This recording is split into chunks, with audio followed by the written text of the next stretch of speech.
الرجیم بسم اللہ الرحمن الرحیم ایاک نعبد و ایاک نستعین۔ اچھا اسٹوڈنٹس، جو ہمارا لاسٹ ٹائم ٹاپک تھا وہ ہم نے 11th کلاس کی فرسٹ ڈے کی استعمیت میں باب اول کیا تھا بنیادی قاعدے میں۔ تو جو اس میں ہمارا ٹاپک جا تھا، پہلا ٹاپک جا رہا تھا توحید کے بارے میں۔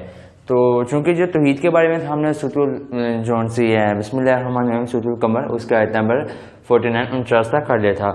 آگے ہم اس کے آیت نمبر آتے ہیں سورۃ آل عمران میں، آیت نمبر 190۔ بسم اللہ الرحمن الرحیم ان فی خلق السماوات والارض واختلاف اللیل والنہار لآیات لأولی الالباب۔ ترجمہ: بے شک آسمان و زمین کی پیدائش اور رات دن کی عدل بدل میں اہل عقل کے لیے بڑی نشانیاں ہیں۔ دن رات، چاند، سورج اور زمین و آسمان کا نظم و ضبط سب اللہ تعالیٰ کی حکمت کا دیگر کی نشانیاں ہیں۔ تو یہ جو بات تھی لاسٹ میں نے آپ کو ٹاپک کو بتا دی تھی کہ جو سے سورہ یاسین میں جو آیت ہے اس پہ اتفاق کیا جاتا ہے کہ نہ سورج کو اختیار ہے کہ وہ چاند کو جا پکڑے، نہ چاند کو اختیار ہے کہ وہ سورج کو جا پکڑے۔ ہر جو سورج ہے وہ اپنے دائرے کے اندر گھومتا ہے آربٹ میں، جو چاند ہے وہ اپنے آربٹ میں گھومتا ہے۔ یہ اللہ تعالیٰ کا ایک قائم کیا ہوا نظام ہے جس کو کوئی بھی رد و بدل نہیں کر سکتا، اور جو سائنس ہے اس کی تحقیق تک پہنچ چکی ہے، اور جو سائنس ہے یقیناً سب نہیں سائنس پڑی ہوئی ہے۔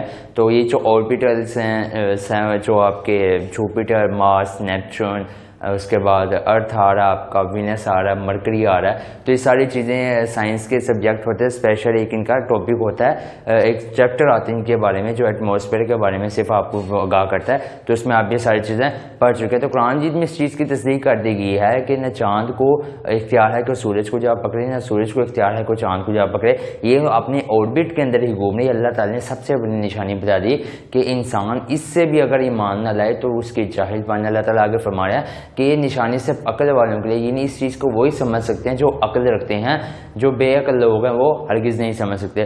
تو اس میں کوشچن اٹرائز ہوتا ہے کہ جو سائنٹسٹ ہیں وہ تو عقل رکھنے والے ہیں، وہ اللہ تعالیٰ کا نام مستقبل ہے، پھر بھی انکار کیوں کرتے ہیں؟ تو میں آپ کو بتاتا چلا جاؤں کہ جو سائنٹسٹ عقل والے ہیں، جو تحقیق کرتے ہیں، ان میں 100 میں سے 90% جو سائنٹسٹ ہیں وہ اسلام قبول کر لیتے ہیں اگر وہ اسلام کے علم سے واقف ہوں یا اسلام کی ایسے آیات سے واقف ہوں۔ اور جو علم نہیں رکھتے، عقل نہیں رکھتے، شعور نہیں رکھتے، نہ جاننا چاہتے ہیں، وہ اسلام قبول نہیں کرتے، بلکہ وہ اس چیز کو رد کر دیتے ہیں کہ کوئی چیز اس کو پیدا کرنے والی ہے۔ وہ کہتے ہیں کہ یہ شروع سے ہی ایک نظام چلا آ رہا ہے جس کو کسی نے بنایا نہیں، نعوذ باللہ۔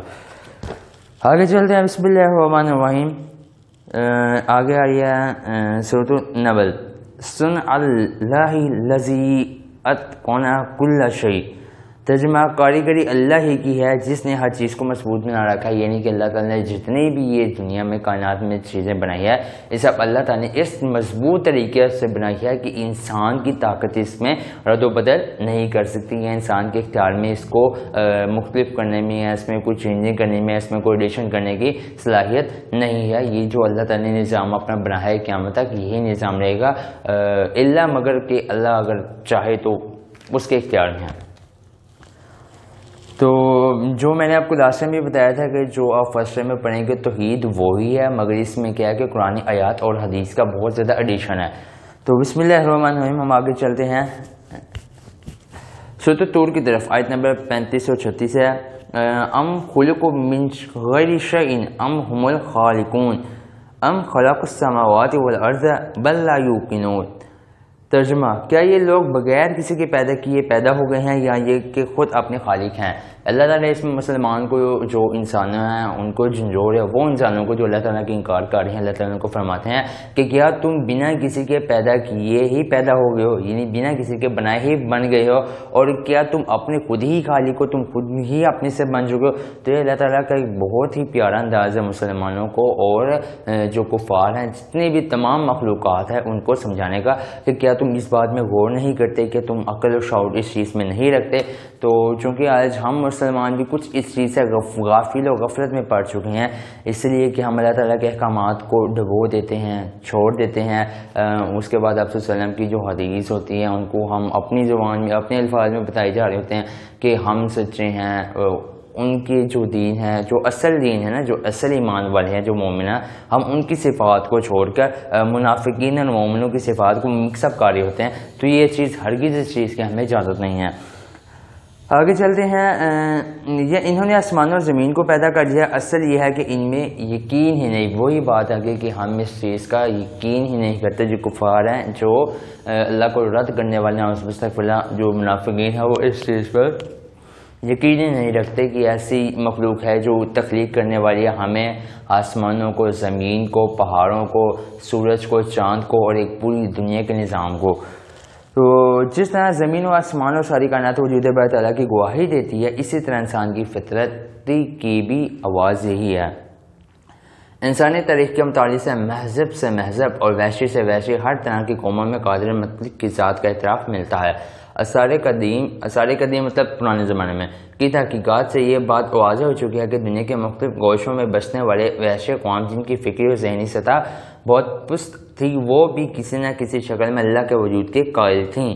اس سے ظاہر ہوتا ہے کہ وجود باری تعالیٰ پر ایمان انسان کی فطرت میں داخل ہے. تو بات وہی آ گئی, صرف ہر چیز کو بڑا چڑھا کے ایکسپلین کر کے بات وہی مختصر کرنے کے بات کیا کرنی ہے توحید, کہ پوری دنیا کی کائنات کو تخلیق کرنے والی ایک ذات ہے, ایک ہی وہ ذات ہے. وہ کون سی ذات ہے؟ اللہ تعالیٰ. تو توحید کا مطلب ہی ہے کہ اللہ کو ایک ماننا. تو سارے بات کا جو مختصر ہم خلاصہ لیتے ہیں وہ آ کے یہیں پہ رکتا ہے توحید پہ آخرکار, کہ اللہ ہی کی ذات تمام چیزوں کو تخلیق دینے والی ہے اور تمام چیزوں کو بنانے والی ہے. آگے چلتے ہیں سورۃ الروم کی طرف. آیت نمبر 30 آ رہی ہے اس کی. بسم اللہ الرحمن الرحیم. فطرۃ اللہ التی فطر الناس علیہا. ترجمہ, اللہ کی اس فطرت کا اتباع کرو, یعنی اللہ کی اس فطرت کی اتباع کرو جس پر اس نے انسانوں کو پیدا کیا ہے. تو اللہ تعالیٰ اس میں انسانوں کو کہہ رہی ہیں کہ اللہ تعالیٰ کے جو آپ پہ انعامات ہیں اس کی اللہ تعالیٰ کے آپ اتباع کرو, شکر گزاری کرو, کیونکہ اللہ تعالیٰ کی نعمت بے شمار ہیں. ہم نے اللہ تعالیٰ سے حالانکہ خود نہیں مانگا, اللہ تعالیٰ نے ہمارے مانگے بنا ہی ہمیں اتنی نعمتوں سے نواز دیا. تو یہ اللہ تعالیٰ کا بہت ہی بڑا ہم پہ کرم ہے. ایک اور جگہ پر ارشاد ہوا ہے, آیت نمبر سورۃ الزراعت ہے, تو اس کا آیت نمبر 21 اور 20 ہے.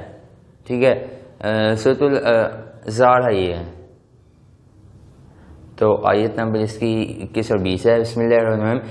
وفی الارض آیات للموقنین وفی انفسکم افلا تبصرون. ترجمہ, اور زمین میں بہت سی نشانیاں ہیں یقین لانے والوں کے لیے اور خود تمہاری ذات میں بھی, تو کیا تمہیں دکھائی نہیں دیتا؟ اس میں بھی اللہ تعالیٰ مسلمانوں کو, کفار کو, تمام امت مسلمہ کو اور تمام لوگوں کو جھنجھوڑ ہیں کہ مجھے اللہ تعالیٰ فرماتے ہیں, میں مفہوم عرض کرتا ہوں, ہمیشہ اس کی تشریح کرتا ہوں, یہ نہیں کہتا کہ اللہ تعالیٰ یہ کرتے ہیں اور اللہ مجھے معاف فرمائے کمی پیشی. تو اس میں یہ اللہ تعالیٰ کہنا چاہ رہے ہیں کہ آپ آیت پہ غور کریں. اور زمین میں بہت سی نشانیاں ہیں, یعنی کہ زمین کو اللہ تعالیٰ نے اپنی نشانی سے بھر دیا. پہاڑ, چرند, پرندے, اگر آپ پرندے دیکھیں نا تو بہت ہی مختلف کلرز کے بیوٹیفل, بہت ہی خوبصورت تاثر دینے والے اور دل کو خوش کرنے والے بہت زیادہ پرندے ہیں. یقین لانے والوں کے لیے اور خود تمہاری ذات میں بھی, وہ لوگ جو اللہ پر یقین لاتے ہیں ان کے لیے بھی بے شمار نشانیاں, اور وہ لوگ جو اللہ پر یقین نہیں رکھتے, اللہ تعالیٰ فرما رہے ہیں کہ ان کی ذات کے لیے, تمہاری ذات کے لیے بھی بے شمار نشانیاں. اگر تم غور کرو تو تم ضرور عقل حاصل کرو گے اور ضرور ایمان لاؤ گے. تو کیا تمہیں دکھائی نہیں دیتا؟ آگے اللہ تعالیٰ فرما رہے ہیں, جھنجھوڑ ہیں کہ کیا تمہیں سب دکھائی نہیں دیتا؟ تم اپنی انا, اپنے تکبر, اپنے ہی حسد میں پھنسے ہوئے اب تک کہ جتنے بھی مخلوقات میں نشانیاں ہیں, تمہیں ہاتھ دیے, پاؤں دیے, سر دیا, ناک دی, پھر گھر دیا, رہنے کو جگہ دی, آسمان دیا, زمین دی, پھر آسمان سے بارش برسائی, ٹھنڈے بادل لہے, سردیوں میں دھوپ نکالی, تو اتنی بے شمار تمہیں نعمتیں دی ہیں, کیا تمہیں یہ سب دکھائی نہیں دیتا؟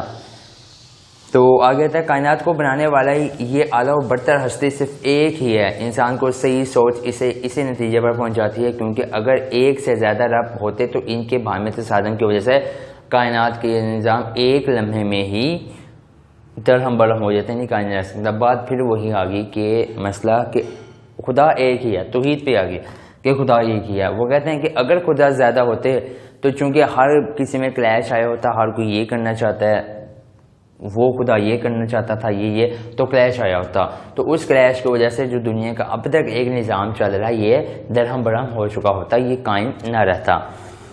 تو اس کے اندر ہاں, لیکن کائنات تو اپنی مربوط اور منظم شکل میں موجود ہے. یہ اس بات کی دلیل ہے کہ معبود برحق صرف ایک ہی ہے. وہی بات آگئی کہ جو کائنات ہے وہ ایک ہی شکل کے اندر ہے, ایک ہی صورت کے اندر ہے, اور اس کا نظام ایک ہی ہے شروع سے. تو اس کا مطلب کیا ہوا کہ اس کو چلانے والا صرف ایک ہی ذات ہے. وہ کون سی ذات ہے؟ اللہ تعالیٰ کی ذات ہے. تو ایک بسم اللہ الرحمن الرحیم سورۃ الانبیاء آیت نمبر 22 میں اللہ تعالیٰ نے فرمایا ہے لو کان فیہما آلہۃ الا اللہ لفسدتا.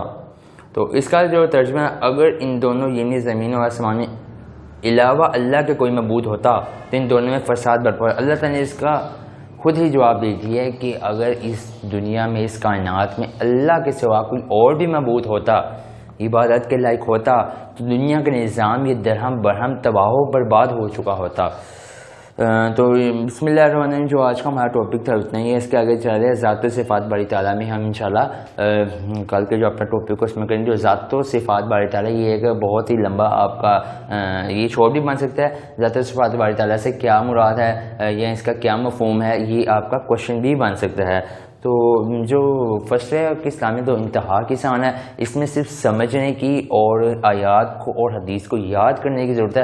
باقی اس میں ایسی کوئی کمپلیکیشن نہیں ہے جس میں زیادہ تر بریفنگ اور ایکسپلینیشن دینی پڑے, کیونکہ یہ چیزیں آپ پہلے بھی پڑھیں ہیں. جیسے توحید ہے پہلے بھی پڑھا ہے, میں نے آپ کو اسٹارٹنگ میں کہا تھا کہ اس میں زیادہ کوئی ڈفرینس نہیں, صرف اتنا ڈفرینٹ ہے کہ فرسٹ ٹائم اس میں ایڈیشن کی گئی ہے کن کی, حدیث کی اور قرآنی آیت کی. جزاک اللہ.